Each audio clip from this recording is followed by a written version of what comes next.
మంది స్ట్రెంగ్త్ అయితే more than 50% girls. అందుకనే మనకి ఎక్కువగా ఇది గర్ల్స్ ఎక్కువ మంది కనిపిస్తున్నారు. ఒక రకంగా ఇది ఉమెన్స్ కాలేజ్ అని చెప్పేసి నేను అనుకుంటున్నాను. ఇదివే మోహన్ రావు గారిని నేను ఇప్పుడు ఎక్కువగా మాట్లాడితే టైం వృధా అవుతుంది. ఇప్పుడు మోహన్ రావు గారిని మాట్లాడవలసిందిగా వారిని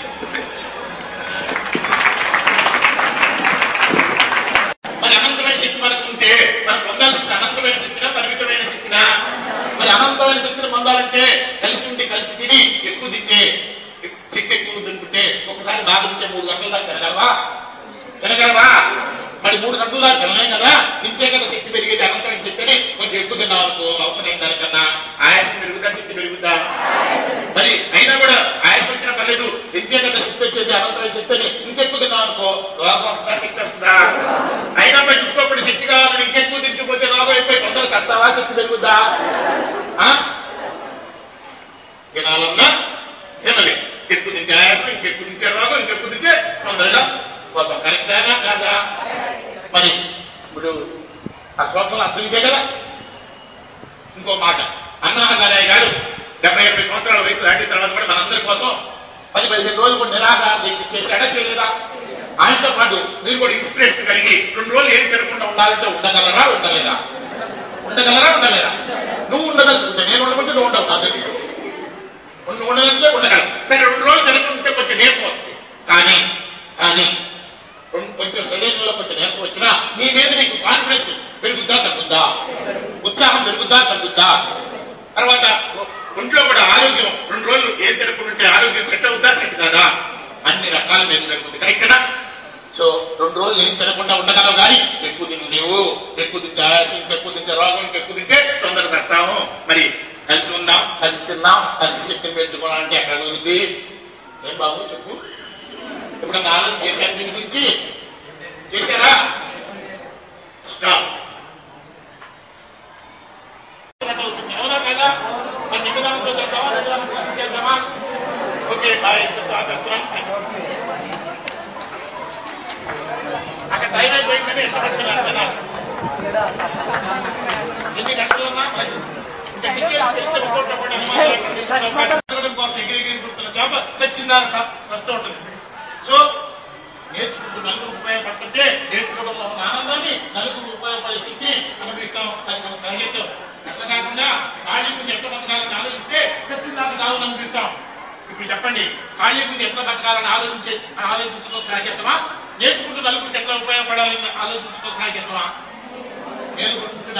నలుగురు ఉపయోగపడటం నేర్చుకోవడంలో శక్తి ఉంది, సహజత్వం ఉంది. బతకడం గురించి ఆలోచిస్తే లేని మరణాన్ని ఊహించుకొని చచ్చిన దాకా చాలు అనిపించడమే ఉన్నది. కరెక్టేనా?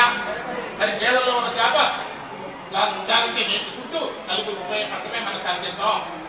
నేర్చుకుంటూ నలుగురు ఉపయోగపడటమే సహజత్వం. నేర్చుకునే శక్తి అనంతంగా ఉంది. ఎలా ఉపయోగపడాలంటే శక్తి పెరుగుద్ది, ఎలా బతకాలంటే భయం పెరుగుద్ది. ఎలా ఉపయోగపడాలంటే శక్తి పెరుగుద్ది, ఎలా బతకాలంటే భయం పెరుగుద్ది. నేర్చుకున్న కొద్ది నేర్చుకునే శక్తి పెరుగుద్ది. మరి ఇప్పుడన్నా అర్థమైందా? సహనావత్తు సహనేవు గుణంతు సహనేం కరవావా అనేది. మరి వివేకానందుడు అంటే వివేకంతో ఆనందించేవాడు, అన్నాడు సత్సన్నాసి కాదు. మరి మీరు భారతీయులు ఎవరన్నంటే రతీయత. భారతీయుల రతీయత అంటే అంతులైన ఆనందాన్ని అనిపించడం. భా అంటే వెలుగు, వెలుగంటే జ్ఞానంతో. భా అంటే వెలుగు, భాస్కర్ అంటే వెలుగు నందించేవాడు. భాస్కర్ అంటే వెలుగు నందించేవాడు అంటే భా అంటే వెలుగు, వెలుగు అంటే జ్ఞానం. జ్ఞానంతో రతీయత అంతులైన ఆనందాన్ని అనుభవించడమే భారతీయత. అంటే ఓకే వాట్నెస్టం జీవితమే భారతీయత. ఓకే వాట్నెస్టం జీవించడమే వివేకానందం. వివేకంతో ఆనందించడం. ఓకే వాట్నెస్టం బుద్ధితో రమించడం. ధీ రహ. ధీ అంటే బుద్ధి, బుద్ధితో రమించడమే. బుద్ధితో రమించడం ధీరహ అన్న, వివేకానందం అన్న, భారతీయత అన్న అన్నిటికి అర్థాలు చిదానందం అన్న. చిదానందం అంటే చైతన్యం వల్ల ఆనందం. ఇక్కడ కొంతమంది లేపి లేపి లేపి నేను లేపాల్సి వస్తుంది. చైతన్యం ఉన్నవాళ్ళు మీ అంతటి మీరు అలర్చుకుంటారా? ఇంకోళ్ళు అలర్చుగా కుర్చీలాగా మాటి కదిలించాలి. సత్సన్నాసం. చిత్తానందం చైతన్యం అంటే జ్ఞానంతో ఆనందం.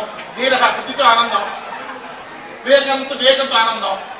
భాస్కర్ అంటే భా అంటే వెలుగుతో అంటే జ్ఞానంతో రచయిత ఆనందం. మరి ఇన్ని రోజులు మీరు భారతీయులుగా జీవించారా?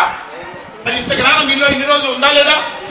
ఇంత తెలివి, ఇంత అనుభవం మీలో ఉన్నా మీరందరూ ఇన్ని రోజులు మానసికమైన బద్ధకంతో ఇన్ని రోజులు ఇంత తెలివితేటలు ఇంత అనుభవం మీలో ఉన్నా మానసికమైన బద్ధకంతో ఉన్న తెలివిని పోగొట్టుకొని బుద్ధి లేని ప్రశ్నలతో బుద్ధి లేని ఆలోచనతో భయాన్ని బాధని వెలితిని కలిగించుకొని చస్తున్నామంటే we are all suffering with acquired intelligence deficiency syndrome.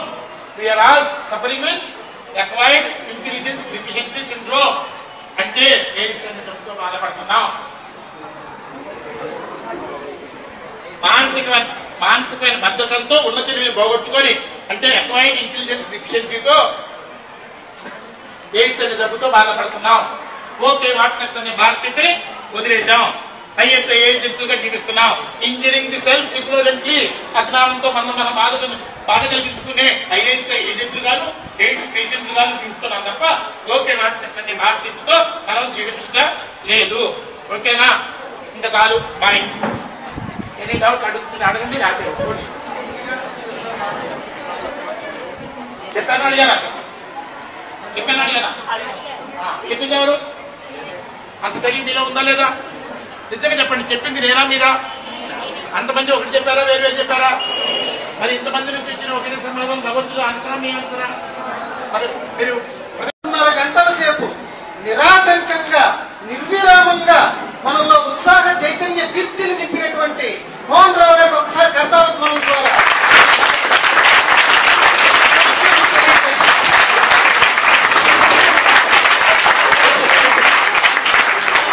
వారికి ఏమిచ్చినా ఎంత ఇచ్చినా తక్కువే.